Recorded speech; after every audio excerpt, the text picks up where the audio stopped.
हमारे यहाँ की जो समृद्ध राज परिवार की परंपरा थी, राजा भोज जाने कितनी कलाओं के, 3 दर्जन से ज्यादा आयुध विज्ञान के, संस्कृत के प्रकांड विद्वान, उस सब के ज्ञाता थे। उन्होंने कहा हमारे यहां ऐसा विश्वविद्यालय होना चाहिए जो देश दुनिया को एक उदाहरण के तौर पर है। उन्होंने भोजशाला बनाई 1034 में, और जिनके नाम पर ये सारा तमाशा खड़ा होता है, कमल मौला, ये कमल मौला की पहली उर्स हुई 1934। ये तो बहुत बाद की बात है। कमल मौला यानी लगभग 1000 वर्षों के बाद, आप जरा समझिए इसको, 900 वर्षों के बाद वहां एक उर्स होने लगी किसी मौला के नाम पर। और वो भी बहुत, कमल मौला भी बहुत पहले के लोगों में से। मैं वही कह रहा हूं कि वो जो उर्स शुरू हुई, और उसके बाद भी जो रॉयल एशियाटिक सोसाइटी है, जो गजेटियर है, जो इंग्लिश, उसका नाम मैं भूल रहा हूं, जो वाग देवी की प्रतिमा लेकर गया, कैनिन या क्या नाम था उसका, कैनिन लंदन लेके गया था, उन सब के प्रमाण हैं कि ये बाकायदा एक सरस्वती देवी का मंदिर था, जो मंदिर से ज्यादा पाठशाला थी। मंदिर नहीं है, एजुकेशन, हर तरह की पढ़ाई होती है, और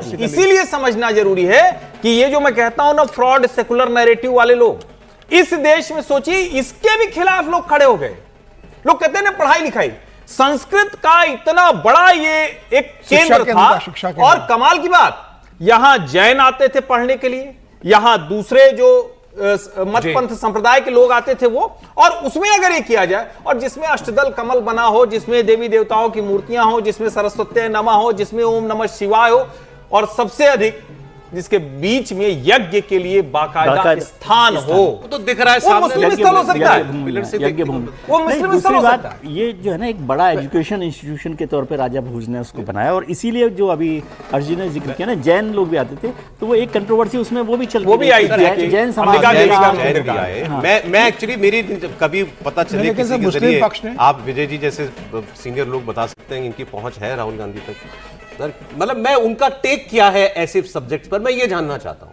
राम मंदिर पे उनका क्या टेक है, यहाँ पे क्या टेक है, काशी विश्वनाथ पर क्या? दिग्विजय सिंह जी को सुनने के बाद भी आप पूछ रहे हैं, तो बहुत दिन से आपकी मासूमियत दिखी नहीं थी। नहीं सिर्फ दिग्विजय क्यों, मैं चाह रहा हूँ क्लैरिटी मिले ना कि भाई गंभीर है ये आप देश को बार बार, देश की आस्था को अपमानित करने की कोशिश कर रहे हैं और कह रहे हैं कि हम राजनीति करेंगे।